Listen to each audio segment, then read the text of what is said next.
thank everybody for coming. Before we get started, I will say the only thing is, ask you to respect, we can't talk about any pending legal issues. But, the coaches came to me, said, hey, put this together. So this is where we're at. I think what we should do to start is maybe start with Holly. Every coach introduce themselves and their sport. Hello, Holly Warlick, women's basketball. Butch Jones, football. Beth Alford Sullivan, men's and women's track and field and cross country. Matt Kredich, men's and women's swimming. Dave Parrington, men's and women's diving. Rick Barnes, basketball. Lisa Glenn, rowing. Jim Kelson, men's golf. Mike Patrick, women's tennis. Rob Patrick, women's volleyball. Judy Pavone, women's golf. Sam Winterbottom, men's tennis. Dave Serrano, baseball. Brian Penske, soccer. Karen Weekly, softball. Ralph Weekly, softball. I think, Rick, you want to get us started? First of all, thank you all for being here. I know it was a pretty quick notice, and this is, I think, my 39th year in college athletics, and I've been blessed to work at a lot of different universities, and throughout every stop, there's a lot of things that you learn, a lot of things you deal with as coaches, and I've only been here a very short time, and in that short time, this is one of the most impressive things I've ever seen, where as a group of coaches, head coaches, that wanted to get together to do this without anything from the administration to set this up. And I think it really speaks volumes about my counterparts here in terms of how much we love the University of Tennessee. And we realize there's a lot of things, bad publicity, things that are being written out there that we know it's there. We have to deal with it every day in our job. But the one reason that we wanted to do this is that we also realize that we have some great leaders here in our administration that are doing everything they can to help us do our jobs at the very highest level. And the other thing is that we have great students that we work with every day, that we know that we don't want the stereotype that there's something out there that's not true, because everywhere, and it's not perfect now, and it's never going to be perfect. But the fact is, I can tell you this, at the University of Tennessee's athletic department is as good as I've ever seen anywhere that I've ever been. And when you look at what's going on, we have to stand up as a group and tell you all the good side of it too. We have to do that, because it's not fair to our current student athletes, our past student athletes, and our future student athletes that they don't understand that there are great things going on this campus. And I promise you, we will be honest and direct, and we'll answer everything that we can possibly answer to you. Some things we can't, but we're here. And we want you to ask us everything that you want to ask. And I promise you we're going to be truthful with you. But we are all proud to be coaches at the University of Tennessee. I'd like to add on to Rick's comments. Karen Weekly again, I coach softball. And I've been here 15 years, and I've witnessed a lot of the transition and the changes that we've been through as an athletic department. But I can tell you that we're in the best position we've ever been right now at the University of Tennessee as coaches and as student athletes. We have better resources, better facilities than we've ever had. Our student athletes, our female student athletes, have greater access to those resources than they've ever had. And as a coaches group, we're closer than we've ever been. Where else does your head football coach, Butch Jones, come and sit through a doubleheader for super regionals for women's softball and a rain delay to boot and stay the whole 4.5 hours? That just doesn't happen. I talk to my colleagues all over the country. We have access to our indoor football facility right now during our season. The football team uses half the facility several days a week so that all of our sports can have the other half to conduct their practices. I talked to a colleague not too long ago where they have 2 football facilities, and their coach is insisting on using both so that nobody else gets to use any of them. Those things just don't happen here at Tennessee because we support one another. Rick Barnes, last year, shortly after he arrived at Tennessee, one night we're having BP at 8 o'clock at night. All of a sudden he walks into the softball stadium, says, I saw the lights on. I just love watching BP. Can I hang out with you guys? Those things don't happen at other schools. Charles Davis reaches out to me, a VFL, during postseason play. That's all because of the wonderful culture here that's created by our administration, and then when Butch was hired, to get everybody back involved, all of our football alums back involved to create that family atmosphere. And the list just goes on and on. And the culture here right now is the best it's ever been. And like Rick said, those stories aren't being told. And the image that's being displayed of our culture is unfair. And that's why we're here together today, because we want people to hear the positives. All we ask is raise your hand. I'll call on you. We'll try to answer as many questions as possible. Let's start with John Bryce. Mike Strange. For any of the coaches, how much is the culture perception or issues here on campus brought up to you when you're out recruiting, and what's your message to them, particularly for any of the coaches of women's athletics? I can start that off with, we do quite a bit of recruiting with track and field and cross country, large groups of recruiting, and we're not being hit with that at all. When you're recruiting, you're working with a young person and their family, and they're looking to you as the coach and the program and what the environment is within that. And so when we're out in a home visiting, it's about track and field and it's about Tennessee and what we can do. So the image out there for us has not been an issue, and I think it's more that you know, there's a true essence of what we're trying to do here at Tennessee, and when you convey that across, there's a sense of trust, there's a sense of confidence in what we're all doing. So we're not going to let that get in the way. We're going to explain things if it does come up, and we're going to pursue what we're trying to do and be champions here. Yeah, I wanted to, echo to what Beth had said, and we recruit nationally in our volleyball program, and it's a personal relationship that we create with the recruit and their families. They come on campus. One of the things that we do is we have our recruits meet with our administration. And one of the things that I think, the reason we do that is because whether it's culture, whether it's what the program's about, that's been set at the top with me as a head coach, and then it's set at the top with our administration in terms of our athletic department. And every single recruit that comes through here feels very, very comfortable, their parents and the recruit themselves, about what Tennessee's about.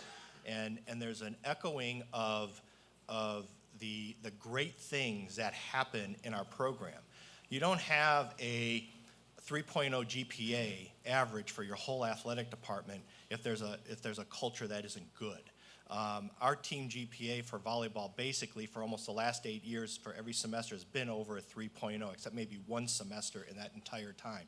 That doesn't happen without some really good things happening here. I've been here for 20 years. We've had more SEC Academic Award honorees in those 20 years than any other SEC school. And I think all these things point to the type of culture that we have here, which allows young people, females and males, to thrive. And that's something that when we are talking to recruits, they see these facts and they're comfortable with it. To piggyback on what Rob just said, I think the big thing is the culture is known. It hasn't bothered us a bit, but what is really a big seller is when they come here, when they come on campus, when they meet these other coaches, when they see the camaraderie between the coaches, when they see the facilities. For instance, this coming year, we're getting a new scoreboard, as is baseball and soccer. We needed it, we got it. The administration has taken care of us. They're doing the things that we need done to help us recruit. So it's, excuse me, been a very positive thing. Well, I was just going to echo what Ralph said. We need to get them on campus to show them what a great culture we have. It's as simple as that. Once they're here, they absolutely love the place. That's our battle, just to get them here. So what's the perception out there is really incorrect. When they come here, they love it. They're amazed. They're amazed.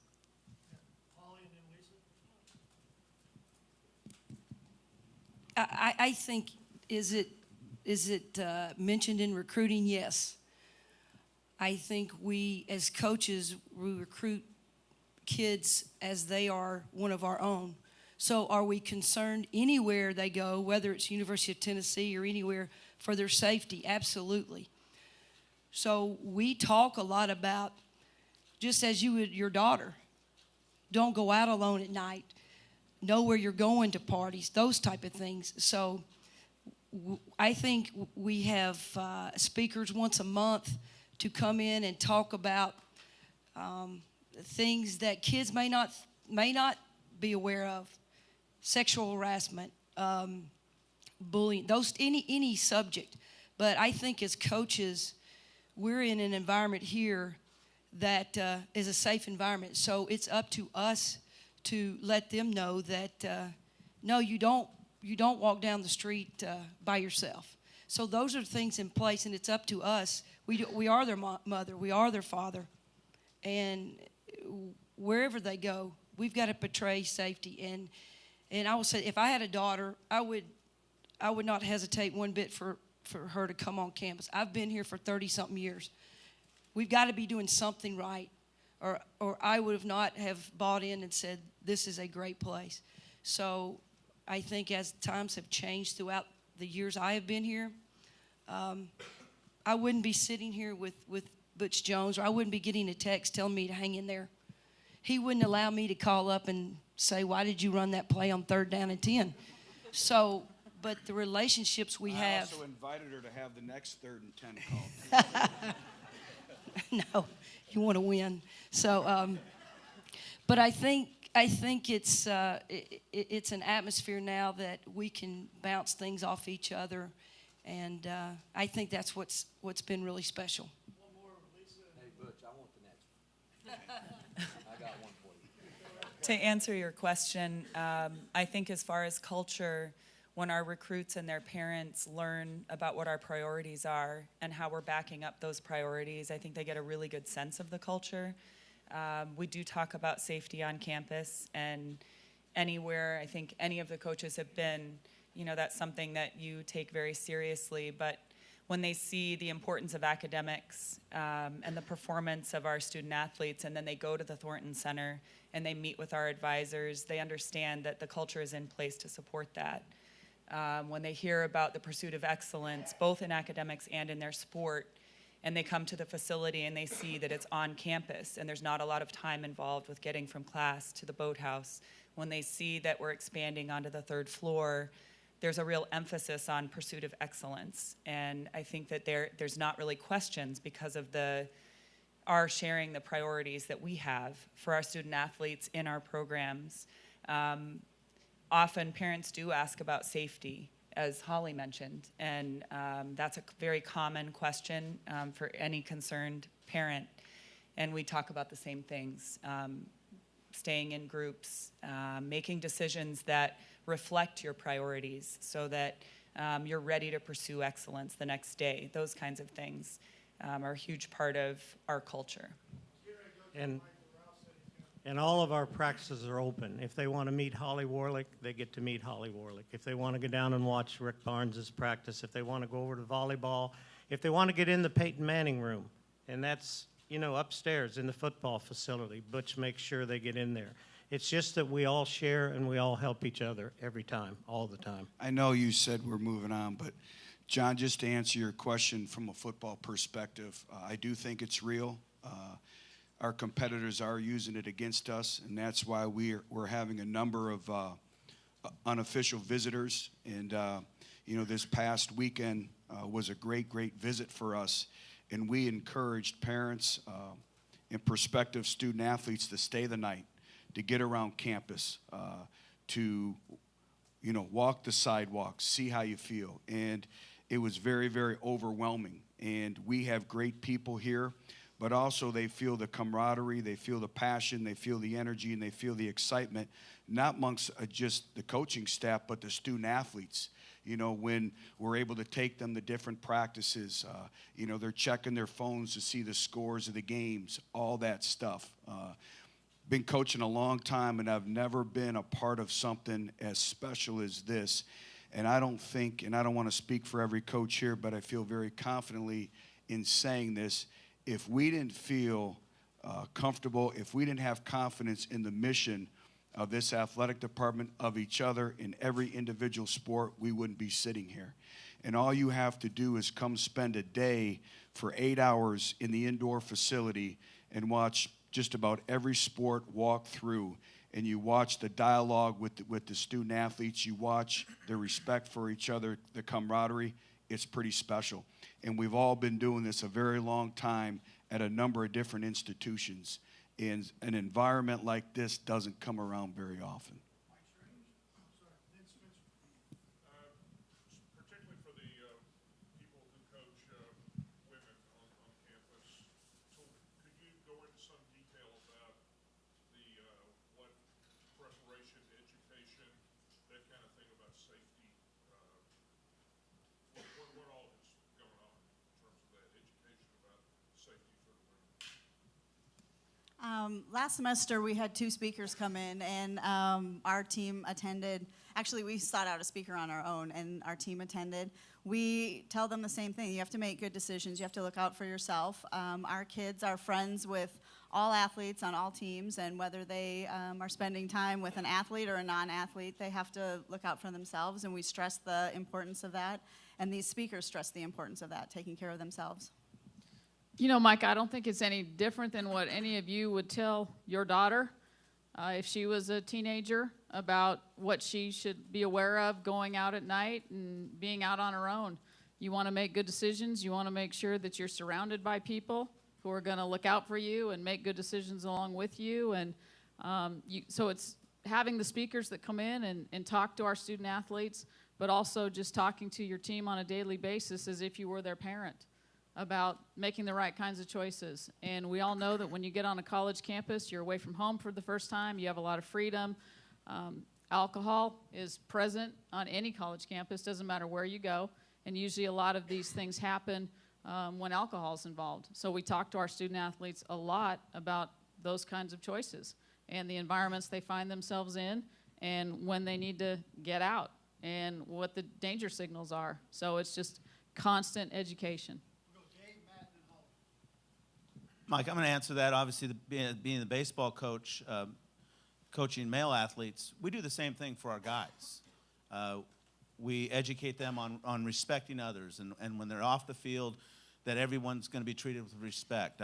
I'm kind of bragging about our guys, but I'm sure there's other stories that could be talked about with the other coaches. We just came back from Chattanooga this weekend, and one of the hotel attendants grabbed us and said, I just want to let you know this may be the best well-mannered team that has ever come through our facility. That's what is going on here at the University of Tennessee. I'm not the only one that could tell that story. I think there's a lot of these coaches that could say the same thing. We're doing the same kind of education with our guys, even though they're guys, that they're going to make good choices, and we're going to insist on them making those good choices. I've got 3 boys of my own at home. As much as I try to educate them, they're not going to make great choices all the time, and I'm going to have to punish them. But that's just the way life is. And our guys are going to make mistakes at times. Our guys have done, but we're going to handle it just like every other coach in this room is going to handle it. Yeah, I'm Matt Kretich, the swimming and diving coach. Some of you guys might know me as the defensive coordinator from the spring 2013 game. We lost. I was a little bit disappointed to not get a phone call when there was an opening earlier, but I think Butch knew that I want to keep coaching swimming. I could do both, though, if you need advice. As a sidelight, when I was working with a football team, and I use that term lightly, I've never been around a group of young men who are so respectful. And if you walk around this campus as a coach, then athletes who know that I'm a coach call me coach. And that's pretty cool, both men and women. So that's kind of a sidelight. But to answer your question, Mike, we have a lot of formal education opportunities, and those are very effective because we've got some great people who come in and speak. Part of a culture, though, is passing on values from one generation to the next. So the seniors on our team will take in the freshmen, both men and women, and say, this is the way we treat each other. And in swimming and diving, we've got people who are scantily clothed, training next to each other all the time. That's the culture that they grow up in. And so their character and their bodies are essentially, there's no covering up anything. And so there's a tremendous culture of honesty in swimming and diving. And when we go to the weight room, we experience the same thing with the other teams that we train with. When we are in the in the dining room in the study hall, we experience the same thing with the other teams we train with. There's a culture of kind of brotherhood and sisterhood on our team, and that's passed down from class to class. Y'all pretty much said it. Look, they're kids. These are kids. They can be 6'6". They're still kids. And we talk a lot about choices. You have a choice. But it's the consequence that you have to deal with. And as everybody says, you put out what your culture is, and you try to get them to do right and hope they get it. So you just continue to talk about it. Put it out there and understand that certain environments you don't need to be in. And the kids, bottom line, they need to make a choice. And hopefully as coaches, we have led them to do that as parental figures. Yeah, just briefly, I'll just say I coach both the men and the women, and so our teammates are men and women. And so there's a sense that goes beyond just the safety or the worry for the women on the team. It's a teammate situation. And what I found at Tennessee, much more than anywhere else I've ever been, is that spreads across all teams. And we're probably the most visible team that uses this turf during this time of the year. Football accommodates us, scoots into the center of the turf so we can circle and make an oval out of it. Softball is coming in a little bit late or coming in a little bit early to let us get a couple more reps in. We're around all of the athletes most of the time through this winter season. And I can tell you, there is a huge amount of respect and there's a huge amount of care for each other. And that is a selling point, but it's also the truth. I see the football guys every single day. They walk by, they make sure they give me the nod, or they say hello, coach, or congrats on whatever's going on.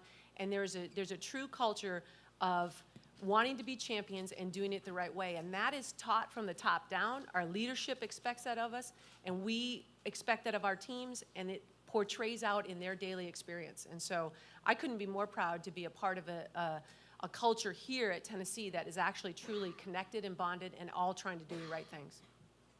Two quick things. When we first got here 15 years ago, our practice time on the indoor was 7 to 9 p.m., okay? That definitely has changed. We are able to practice indoor now. We wouldn't be the team we are without football. I mean, what they've done for us. The second thing, I was a federal agent before I came here. I talked to my players all the time about that. And the biggest message I put out, and what you guys end up writing about, is nothing good happens after 10 p.m. at night.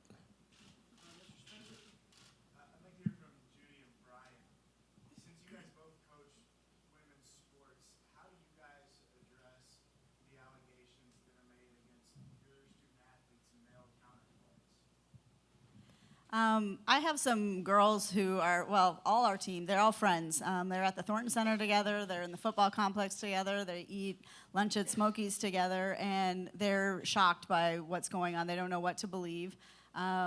They're concerned about it. It's some of their friends involved, and you know, for them it's inexplicable. They know that they're treated well here. They know that they have every opportunity that every other athlete has here, and so they're just shocked by what they're hearing. You know, we just talked about recruiting. We talked about the education that exists. I think one thing that needs to be understood is that I don't think everybody sitting up here feels like there's a 5-alarm situation sitting here. We're not doing anything differently now than we've done over the last 15 years as coaches. We always talk about culture. We always educate. We always, you know, preach good decisions. The things that are being alleged right now haven't changed our world. Are we talking about them a little bit more with our kids? Certainly. Are our kids asking questions of us? Certainly. But it hasn't changed us because we don't fear and we don't live in fear. We don't, as coaches, lay in bed at 11 o'clock at night fearing, oh my gosh, where are we? What might be happening to our kids right now? Because we still have faith in each other and we still have faith in the programs that are being led by the people sitting up here today.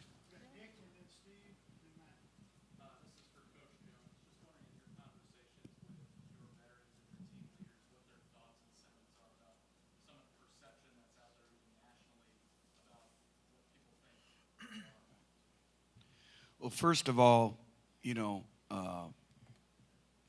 everything is about the alleged victims. And, we take that very, very seriously. We feel for them. We hurt for them. So I think it starts there first and foremost. But also, it's not who we are. We have great players in our football program. We have great individuals in this entire athletic department. We have a very good culture in place. That's why I said we're going to defend our culture. So, again, we have good people, and they're embarrassed by it. They're upset about it. They know that's not who we are. The parents, and I think we forget that these are 17 to 22-year-old individuals, and I think we completely forget about it. We write about sometimes these individuals, we put kids on pedestals as though they're professional athletes. What we do forget is that they have a mother, they have a father, they have a grandmother, they have an aunt, they have an uncle, and it affects all of them. We talk about choices, we talk about decisions, and we talk about that quite frequently, and that's been well documented. But, it's something. Can we do better? Yes, we can all do better. Any team, company, organization looks to improve. But I do know this. We have very good people, and we have prideful individuals that love being at the University of Tennessee and representing the University of Tennessee.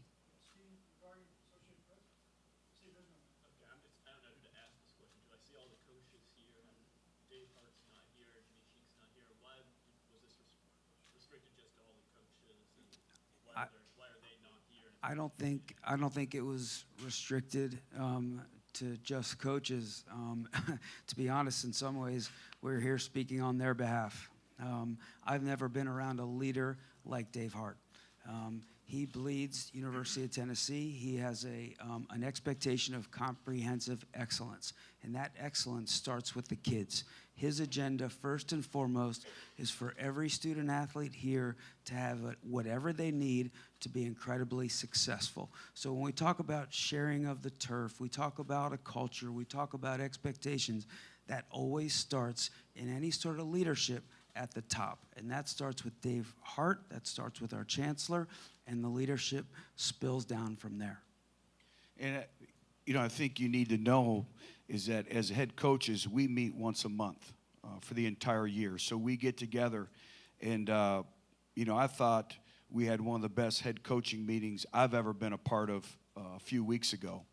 And, a number of head coaches, I got a call from a number of head coaches that said, hey, what about us, getting out there what we talk about in these sessions. So this was not scripted. This was kind of just at the spur of the moment. They called Ryan, and Ryan did a great job of setting it up. But, what you're hearing today is from the heart. This isn't anything that's been, that we were told we had to do or anything like that. We wanted to do it because we're proud of the University of Tennessee and what we represent. This one is for whoever wants to answer it. If this culture that is being alleged doesn't exist, as it sounds like you all are saying, what emotions go through your mind when Tennessee is being pointed to nationally as a place where women are not safe? I'll answer.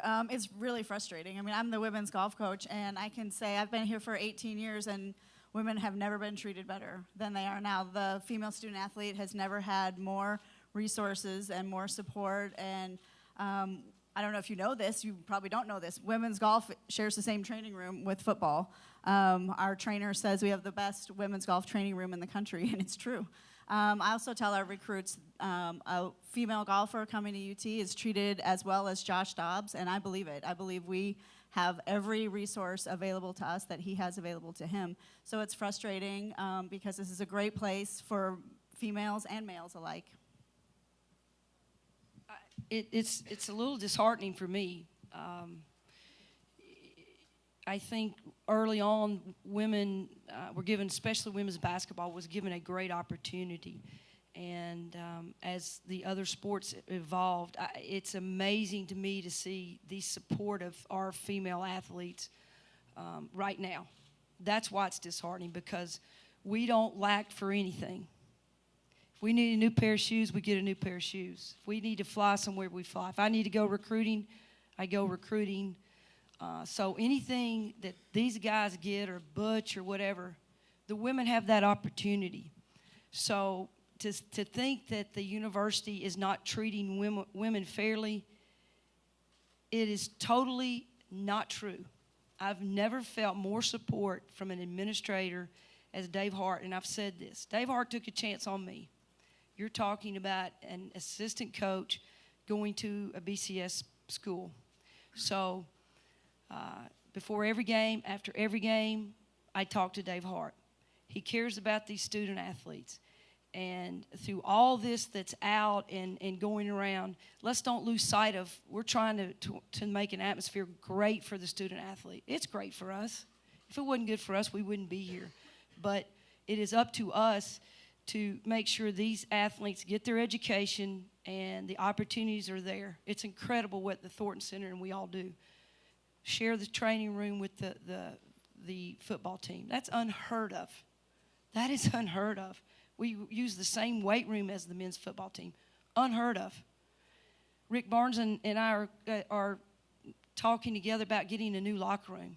What they get, we get. So to say that women are not given opportunities here is totally false. Totally false. And I think that's what we're trying to get across is the culture is here.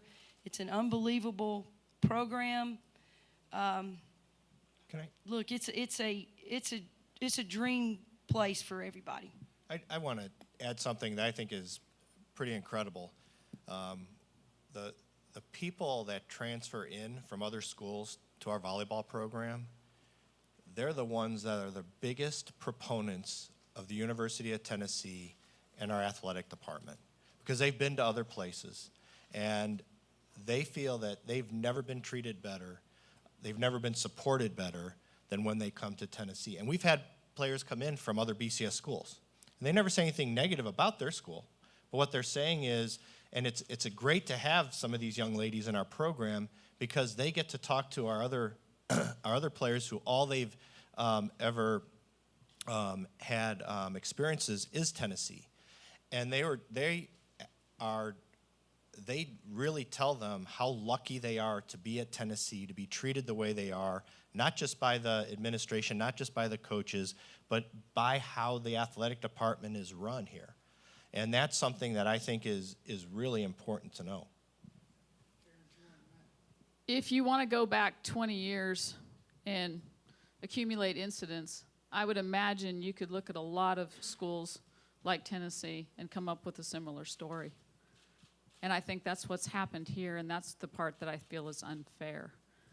If you look at today, the culture here now, the culture that we're all talking about, the culture our student athletes feel a part of,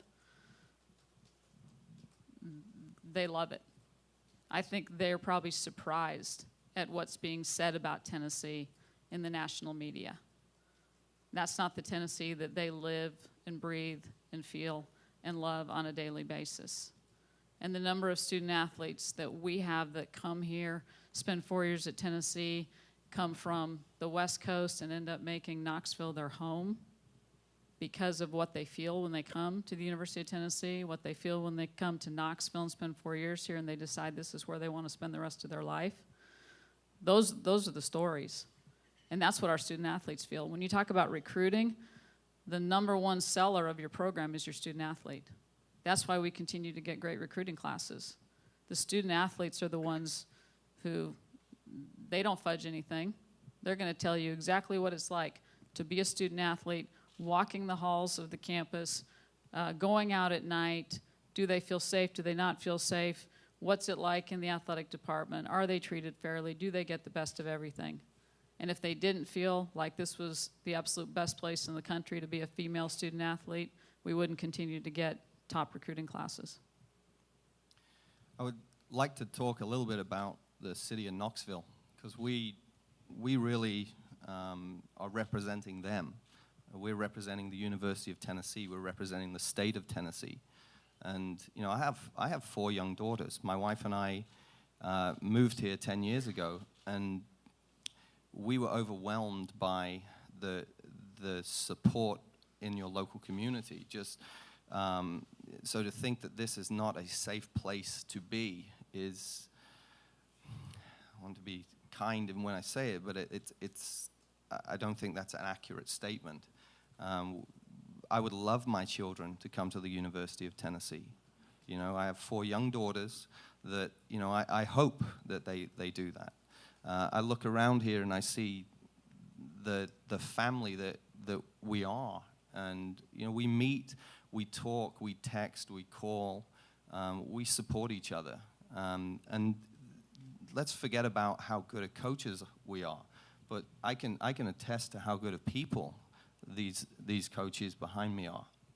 And the culture within this community and within the university, from Dave Hart to Chancellor Cheek, I really do feel we represent what a fantastic city this is.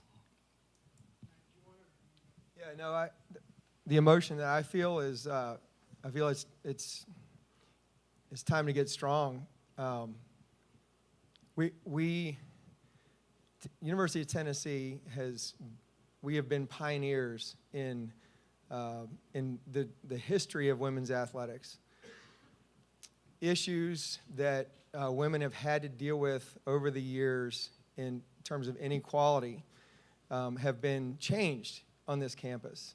We've been on the forefront, and sometimes when you're a leader, it's painful and you take hits. If we have the microscope put on this campus, I think we all welcome it. And we really appreciate, my first thought is we want to assure our fans, just the people who support us, that what you believe to be true about us is true. And that is that we are raising young men and women of exceptional character. And they're helping each other, they're helping each other become adults that will be leaders in communities and fantastic mothers and fathers and leaders. The issues that we're talking about culturally go way beyond the University of Tennessee.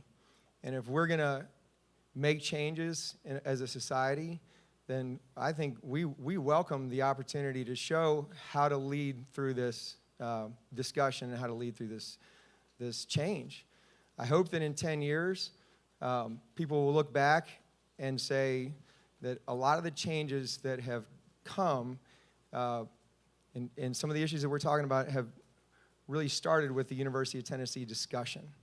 Not because we did anything wrong, but because you put the microscope on our athletic department and you see the way things are being done, and it's good. We've got time for 3 more. We'll go John, lady in the back, and Brent Holmes. Holly, you mentioned about giving advice to student athletes on making wise choices, safe choices. If one of your players came to you and said she was considering going to a Saturday night party at a football player's apartment, what would you tell her? Well, I think first you look at them as they're going to do social things. And I always tell them, I guess going from Ralph, my mother used to tell me, my mom gave me 2 more hours, Ralph. She said nothing good happened after midnight. So I like my mom better than you. But John, you know, we talk about it. We talk a lot about social media, and if anything out there, social media's, you know, we talk about taking pictures, and okay, so I'm just tell you what I tell them.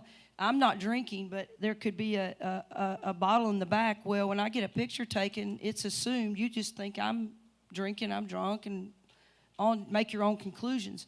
So we just tell them to be smart. A lot of our kids are great friends with the football players, and they come down and watch us practice. They hang out with our kids. Our kids hang out with, you know, athletics. It's socially, sometimes you don't get to be a normal student. You don't get to go out and make friends outside of athletics. So you tend to congregate together. And I don't have any problem with that. I just tell them, as I said earlier, you have to make the right choices. And the choices you make, there's consequences. So we hope that they've been raised properly. We educated them to understand that, look, kids know right from wrong. So if you get in a situation, you got to get out of it. And also tell them if something happens, you're not comfortable. We don't encourage drinking. Kids drink. And I tell them if you've had some form of alcohol and you can't call me, I'm not going to judge you, but we just try to put them in the right situation. Don't get behind the wheel and drive. So I hope I answered your question. We're in this, these kids know each other, they hang out with each other, and they're going to go to parties, and you just hope that they make the right choices. No, I'd like to finish because I think we're stereotyped.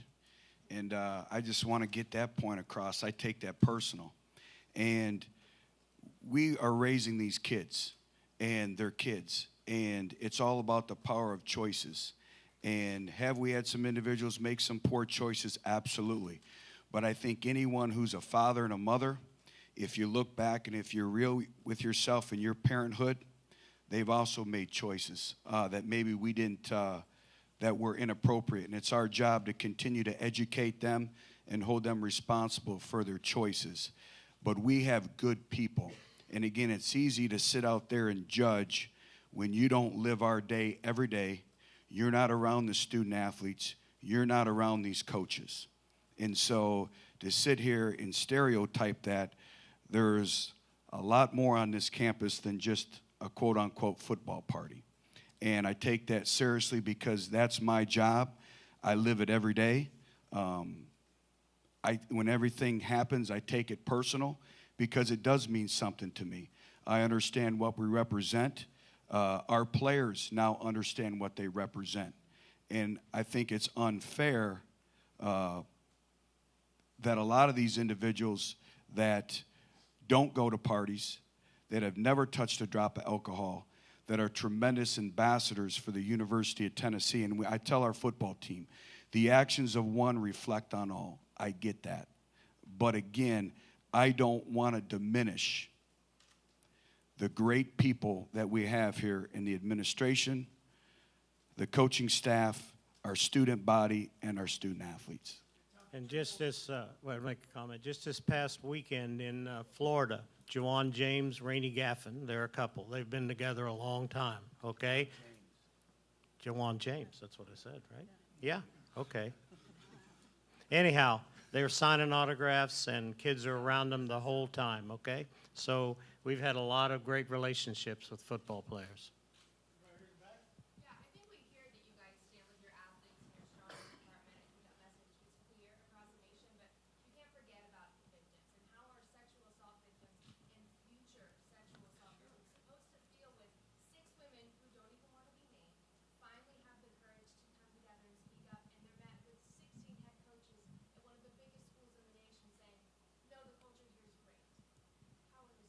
Well, I started off, and I'll speak first and foremost. Our hearts, our prayers, our feelings go out to the alleged victims. That's something that I know personally. I'm a parent. That hits at the heart. So it starts with that. I know we all feel for them. So that's first and foremost. That's why we're constantly trying to educate our players. We're constantly trying to prevent any of this from happening. That's our role as coaches. That's our role as parents. When we recruit these young men, we're taking over parenting, and they've been raised, for 17 years, and then we take over for them. But I don't want to diminish, and I don't want you to think any way, shape, or form that we don't feel for the alleged victims. We feel for them. I hurt for them. We all hurt for them. So I want to make sure you understand that. That hits at our soul.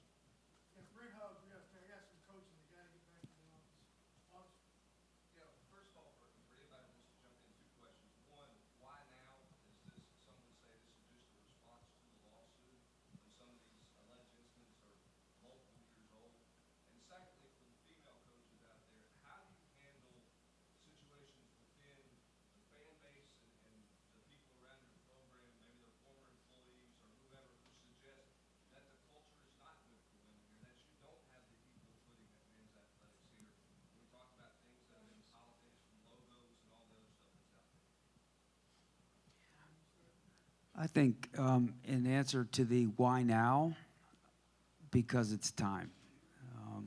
I think this athletic department and our administration has taken a beating for a number of years. Since the consolidation of the two departments, the logo change, the Nike change, and now these alleged sexual assaults. So I think all of us want to let everybody know that we are behind our administration, that there's a lot more to the University of Tennessee and the athletic department than what is being read about, and that this is a great place. I think there's going to be a perception today that this is just a big kumbaya love fest up here, and so that would be a little bit of a negative connotation of what this day is about. But I think it's time for us to, in Matt Kredich's words were, to be strong. And I think we all came to, like Butch said, we came to the administration, and we came to Ryan Robinson several weeks ago and said, we want to put our faces out there. We want to let people know that we're behind the decisions that have been made within this athletic department. And with that, and all of the things and the stories that have been told today about sharing facilities and sharing resources and sharing dollars is all true. And that's the essence of what is taking place within this athletic department. And so instead of us continuing to lay down and just kind of take it and take the beating, we felt like as a coaching unit, we want our administration to know that we have their back and that we have each other's backs and we have our student athletes' backs. So it was just, in a word, it was time. I just... say something for full disclosure, too. When these coaches came to me, we've been looking at dates. Today was the day that worked, and Dave is out of town along with several other administrators, so I do want to put that on the record. With Ralph and all these softball and baseball, Rick's going on the road, this is the day that works. So, Lisa? To address your question and yours as well, I would say just one thing. All of us as Division I coaches, I do not think have as a part of our DNA to be satisfied and comfortable.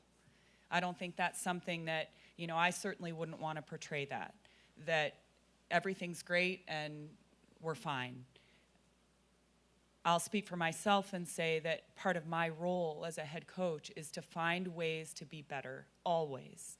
And with this situation, I think that is what I feel from these coaches as well, that there is a constant dialogue about ways to be better. And I think it's very important to say that and not assume that we're satisfied with where we are. But we want to work to make things better always. And challenges give us that opportunity. Brett, I think there's a lot of former employees that have left this university, and the majority of them will tell you they love this university. And I think there's a few out there that are not happy and disgruntled, and that's their opinion, and they choose to put it out on where everybody can read their opinion. But I think what we're trying to understand, that 1% is not how most of us feel here at the university. So, we're not trying to, I don't think we're just telling y'all we're tooting our horn and nothing happens back. Yeah, things happen. And we just try to deal with them collectively. So unfortunate that we have victims of sexual assault. There's no part of that within this university. We're going to continue to make sure that we eliminate that. Is it all going to go away? No. But we're going to try to put our young men and women in situations that it can be a positive environment. But to say that you leave this university and to say this university's going, this athletic program's going to all hell and back, absolutely not. And we're constantly defending ourselves of people's opinions. So I think we're here to give you our opinion and what we feel. You can hear it straight from us of how we feel and how our athletes feel. I think and most people here, I can't say everybody loves athletes, love to be here, and it's a great place for them. Men or women, logo, no logo. It's about sports. Do you have the opportunity as a young female, do you have an opportunity to get better? Is that opportunity for you going to get better if you don't have a certain logo? No. Is the opportunity there that you have the resources, the equipment, the coaches? That's what we need to be striving for. Hey, we have a Lady Vol logo. I think it's awesome. I don't take that lightly. It's an honor for me to coach at the university and have this logo. But it's also our opportunity as coaches to put these females in a situation where they're competing and they're representing the university. And I think we're doing such a better job as all of us sitting here. I never would have bounced resources off of Butch or a men's tennis coach. That never would have happened. But I think we're comfortable now of dialogue between each other, and it's very open and honest. I just wanted to, I came here to represent my student athletes more than anything. And they're the ones that provide me with a lot of the information about the questions that you're asking. And, about the victims, obviously our hearts really go out to them. There's no room for that in any environment. We talk about it a lot. I talk to my athletes, and they tell me that they're as shocked as can be when they hear of something like that happening within people that they know. It's not something that they see. It's not something that they fear every day or anything like that. It's something that shocks them that it's happened. And this is coming from my student athletes. And so that I just want to be here to represent them, because they will let me know what the culture is and what's going on out there. To go with Brent with your question, our players, our young ladies are better off today than they were 5 years ago. And a lot of that is because of the combination of the men's and women's programs. We literally practiced off campus for part of our practice sessions because we couldn't get a court on campus. It was a situation, nobody's fault, it was just a situation. And the first thing that happened when Mr. Hart and his staff came in was, we need to help this program because they are not being supported in the right way right now. And sure enough, it took a couple years to get, but it took a couple years just because of permits and those type of things. But it was a priority for them to spend almost $3 million on a female sport to make sure that those young ladies are being taken care of.